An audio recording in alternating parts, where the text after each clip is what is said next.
Student, this is English second class 7th lesson 3 part 4, and today we will start from noun case. And I have sent you the photo of this exercise already, and I hope you have completed it, as I have given you homework. And none of you all have sent any of the photos of this homework. And if you will not complete the homework as I have given, as I have told you, and if you will not complete in the time the homework, I won't be able to teach you, and I will directly tell to the principal ma'am that you all are doing nothing, just time pass and all. So you are not here to time pass, you are here to studies, and I am making video to make you studies. So if I am saying that complete this exercise and send the photos, then you have to complete this exercise and send me a photo. But none of you have sent the photo, as well as I don't think that any one of you have completed the exercises as well.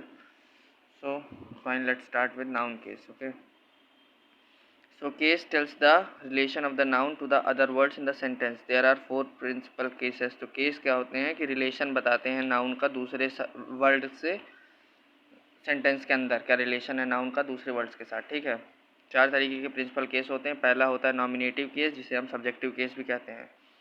If you use noun और pronoun, अगर हम noun या pronoun को subject की तरह इस्तेमाल करें as the subject of a sentence के सब्जेक्ट की तरह इस्तेमाल करें, we say that it is a nominative case. तो तब हम कह सकते हैं कि ये नॉमिनेटिव केस है.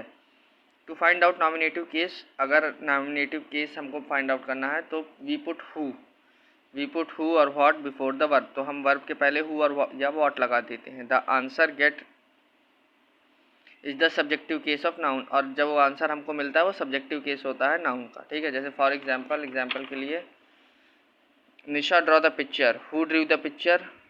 निशा. ठीक है, तो हु ड्रू द पिक्चर ये हो गई नॉमिनेटिव केस, और निशा ड्रू द पिक्चर ये हो गया सब्जेक्टिव. अब ऑब्जेक्टिव केस और एक्यूजेटिव केस. तो इफ अ नाउन और pronoun is placed as the object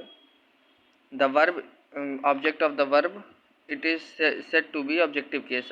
अगर नाउन या प्रोनाउन को हम ऑब्जेक्ट की तरह ट्रीट करते हैं वर्ब के, ठीक है, तो इसको हम ऑब्जेक्टिव केस कहेंगे. To find out objective case we put what और whom, और अगर हमें ऑब्जेक्टिव केस फाइंड आउट करना होता है तो हम व्हाट या whom का इस्तेमाल करते हैं बिफोर द वर्ब के पहले. And the subjects of the sentences, और सब्जेक्ट सेंटेंस के सब्जेक्ट में. ठीक है, the answer we get is the objective case of noun. जो आंसर हमको मिलता है वो ऑब्जेक्टिव केस होता है नाउन का. For example, What did Madhur eat? तो मधुर एट अ सैंडविच. तो What did Madhur eat, ये सबसे पहले ये है तुम्हारा ऑब्जेक्टिव केस, और जो आंसर मिला हमको वो है सब्जेक्टिव केस. ठीक है, अब पॉजिटिव केस, जिसे जेनेटिव केस भी कहते हैं. तो positive case, when a noun और pronoun is used to show possessions और ओनरशिप. जब नाउन और प्रोनाउन पोजेशन या ओनरशिप, यानी कि सेंटेंस के अंदर नाउन या प्रोनाउन डोमिनेट करते हैं, या ओनरशिप यानी कि नाउन और प्रोनाउन का सबसे बड़ा वो होता है, तो हम कह सकते हैं कि ये पॉजिटिव केस है. It answer the question whose, और जहाँ पर हुज लगता है वहाँ पर पॉजिटिव केस आता है. जैसे कि हुज हाउस इज दिस, तो दिस इज जाफर्स हाउस. ठीक है, समझ गए. जैसे कि ये हो गया तुम्हारा नॉमिनेटिव केस. इसमें जहाँ पर लगता है हु और व्हाट, ठीक है, वहाँ पर नॉमिनेटिव केस आता है. जहाँ पर व्हाट और whom लगता है वहाँ पर ऑब्जेक्टिव केस आता है, और जहाँ पर whose लगता है वहाँ पर पॉजिटिव केस आता है. और देखते हैं अब चौथा case, vocative case. A noun which is used to address a person or a thing is said to be in the thing of vocation case. तो वो नाउन जो कि हमें किसी आदमी या किसी चीज़ को एड्रेस कर रहा हो, या किसी आदमी या किसी चीज़ के बारे में बता रहा हो, उसको हम वोकेशन केस कहते हैं. For example, listen to me Raj, come here Joseph. ठीक है, अब noun in apposition. When nouns are placed in apposition, they are placed side by side. One noun tells more about the other. तो जब noun एक साथ रखे जाते हैं अपोजिशन में, यानी कि अगर आजू बाजू एक सेंटेंस के अंदर, तो उनको साइड बाय साइड रखा जाता है, और एक नाउन दूसरे से के बारे में ज़्यादा बताता है. Piyush my brother is very good player. तो यहाँ पर माई ब्रदर नाउन है। In this sentence the subject Piyush, तो इस सेंटेंस में सब्जेक्ट क्या है, पीयूष है। वर्ड क्या है, my brother. Explain who Piyush is, these words have been, so explains who Piyush is, these words have been place just after the subject. तो ये जो इससे पता चलता है कि पीयूष कौन है, और ये वर्ड जो रहा है वो जस्ट आफ्टर सब्जेक्ट के तुरंत बाद रखा गया है। पीयूष माई ब्रदर, देखो पीयूष के just after.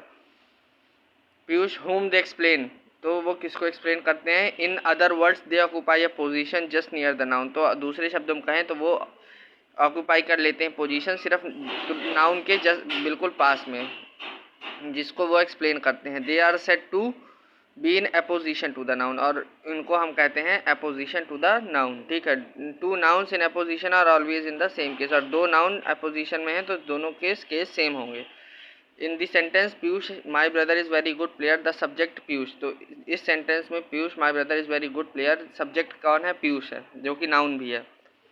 In the nominative case so my brother is also a nominative case, तो क्योंकि पीयूष जो है नाउन है और नॉमिनेटिव केस है, तो माई ब्रदर भी नॉमिनेटिव केस ही होगा, ठीक है।